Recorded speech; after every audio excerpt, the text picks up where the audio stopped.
అటు ఇటుగా ఓ నెలొద్దుల సంధి వాడవాడలు సందు సందులు మైక్ల మూతలతోని మారు మోగినాయి. ఓరోకు కార్ పార్టీలు, ఇంకోరోకు షే పార్టీలు, ఇద్దరి నడుమ పువ్వు పార్టీలు. పొద్దుగాల కోడి కూసిన కానుంచి సందకాడ అందరూ తిని పండుకునేటి దాకా ప్రచారాలు జోరుగా చేసిర్రు. పార్టీల లీడర్లు ఇన్నొద్దులు కష్టపడ్డది ఈ రోజు కోసమే. ఇవాళ ఓట్లు పడ్డాయి.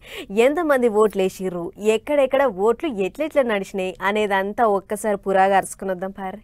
రైట్. ఎప్పుడెప్పుడా అని ఎదురు చూస్తున్న జూబ్లీహిల్స్ ఉప ఎన్నికల ఓట్లు ఒడిచినాయి. 150 మంది కూడా వేయలే ఓట్లు. యాడ చూడు ఓటర్ల కంటే ఎక్కువ కావలు కాసేటి పోలీసోళ్ళు, ఓట్ల చిట్టీలు రాసిచ్చేటి పార్టీ లీడర్లే తప్పితే ఓటర్లు కానొచ్చిందే లేదు.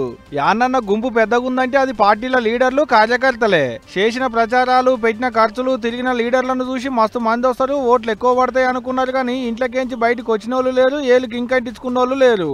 ఇవాళ ఒక్కనాడే దేశం మొత్తంలో 8 జాగాలలో ఉప ఎన్నికలు అయితే అందులో జూబ్లీహిల్స్ ఒకటి. అన్నింటికంటే ఓట్లు తక్కువ పడ్డది కూడా జూబ్లీహిల్స్నే. అన్నింటికంటే ఎక్కువ రాజస్థాన్ రాష్ట్రంలో ఉన్న ఆంటా నియోజకవర్గంలో 77.1% ఓట్లు పోలైనాయి. జూబ్లీహిల్స్ లో కూడా ఇంత తక్కువ ఓట్లు పోలైంది కూడా ఇదే తొలత అనేది అధికారులు అంటున్నమాట. ఇదిట్టుంటే ఇటు పోటీలున్న లీడర్లు ఎవరు జాగలాళ్ళు వచ్చిర్రు, ఓట్లేసిర్రు. షై పార్టీ క్యాండిడేట్ నవీన్ యాదవ్ అన్నాళ్ళ ఇంటి వాళ్ళతో కలిసి వచ్చి వెంకటగిరిలో ఓట్లేస్తే, కార్ పార్టీ క్యాండిడేట్ మాగంటి సునీతక్క, పువ్వు పార్టీ తరపుకించి పోటీలో నిలబడ్డ దీపక్ రెడ్డి అన్నలు ఎల్లారెడ్డిగూడెంలో ఓట్లేసిర్రు. అటు సినిమాలు కూడా చాలా మంది వచ్చి ఓట్లేసిర్రు. సినిమాల డైరెక్టర్ రాజమౌళి, తనికెళ్ల భరణి, యాంకర్ సుమ ఎవరి జాగలాలు ఓట్లేస్తే హైడ్రా కమిషన్ రంగనాథ్ సారు మధురా నగర్ లేచిండు ఓటు.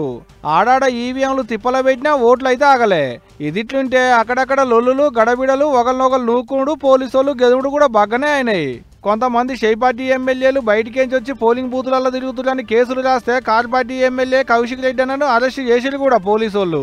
ఇవాళ ఓట్లు ఒడిచినాయి. 14వ తారీఖు నాడు లెక్క పెట్టేటి కార్యం ఉంటది.